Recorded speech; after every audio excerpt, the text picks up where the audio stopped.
Hello and welcome to episode 2 of the Architect's Insights. In this episode, we're looking at spell points and how they're used to cast spells. If you're playing a spellcasting character, then you will have spell points, and those spell points are influenced by one of two attributes, depending on whether you're an arcane caster or a divine caster. For the arcane casters, intelligence is used to influence how many spell points you get, and if you need to make an attack roll with the spell, the intelligence modifier is added to that attack roll. If you follow a guardian and you're more faith-based, so you're part of the priest archetype, wisdom is your primary attribute for influencing how many spell points you get, and if there's an attack roll, hitting with that attack roll. The number of spell points you have is equal to the number given on your first level class chart. If we take the Invoker as an example, we will see for first level you have 2 spell points. You get to add your casting attribute modifier to those 2 spell points, and that is the total number of spell points you have to spend. There's a bonus feature called Ather Capacitor that allows you to increase your maximum spell points by 3. This gives you a much bigger pool of spell points to use in a combat encounter, and also if you have spells that are draining, this could allow you to use more of those spells before your spell points drop to a level that makes you less useful than you would be otherwise. As a spellcaster, you also have to be aware of something called max casting points. If we look at the Invoker again, we can see a first level Invoker has a max casting points of just 1. This means they can only ever spend 1 spell point when casting a spell. If a spell requires 2 spell points to cast, they do not have access to that spell. They can't even learn it and they cannot cast it. Now, if you have something that gives you a discount when you're casting a spell, that discount is always applied after you have spent the spell points on the spell. So it will never allow you to spend more spell points than that 1 from your max casting points. So let's have a look at a spell as a good example. Ather Missile, it's a classic spell. It allows you, when you spend 1 spell point, to summon 2 missiles of pure force, and you send them hurtling to either the same target or 2 separate targets. It costs you 1 spell point. If you were at the 3rd level Invoker, that means your max casting points are now 2. Now, the Ather Missile spell has an uplift as part of the spell description. This means if you spend more than the minimum required spell points to cast that spell, you can add additional damage or an additional effect if it is more of a utility spell.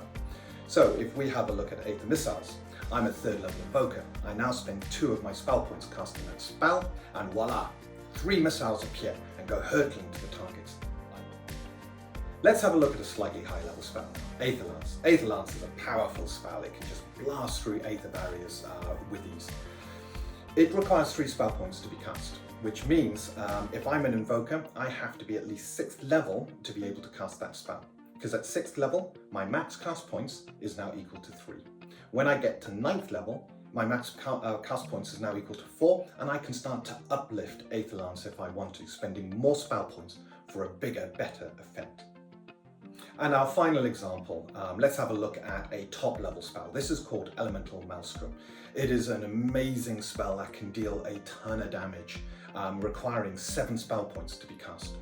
What this means is you have to be at least 18th level, because at 18th level, a pure spellcaster has a max casting points of 7.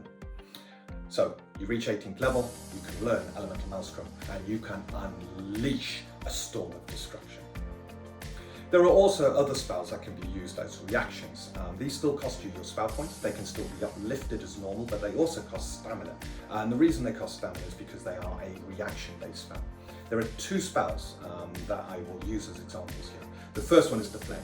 Pretty much every spellcaster should have this spell, especially if they cannot wear armor, as this might be the only means of you reducing physical damage should you be hit. Deflect requires as a minimum 1 spell point, so it can be used from 1st level onwards, and 2 stamina. The second spell is Slow Fall. Given the changes we've made to falling damage, this might be the difference between life and death if you're knocked over a cliff. Again, as a reaction, spend your spell point, cross off the 2 stamina, and instantly you're now drifting 50 feet every round until you land on a firm surface. So there's a lot of ways of you being able to spend your spell points, not just on your turn casting spells, but also spells that are used as reaction. If you're an Abjurer, this is especially true, as most of your spells will be reactions, reacting to damage coming in, reacting to spells being cast, putting up a flame shield to protect the party against an incoming fireball or dragon breath, being able to deflect blows away from your allies. So at some point, you are going to run out of spell points, and when this happens, don't worry, there is something you can do. There is an action called Center South.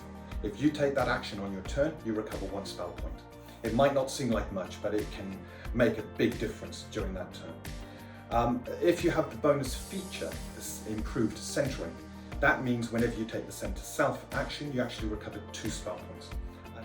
And of course, outside of combat, it just takes 1 minute. You rest, you relax, you catch your breath, and instantly, all of your spell points are returned. You're ready for the next encounter. You're ready to continue. If you enjoyed this video, then you're going to love what we have coming up in episode 3, where we talk about health and injury. In the meantime, please like and subscribe if you haven't already done so. And don't let your destiny go untold.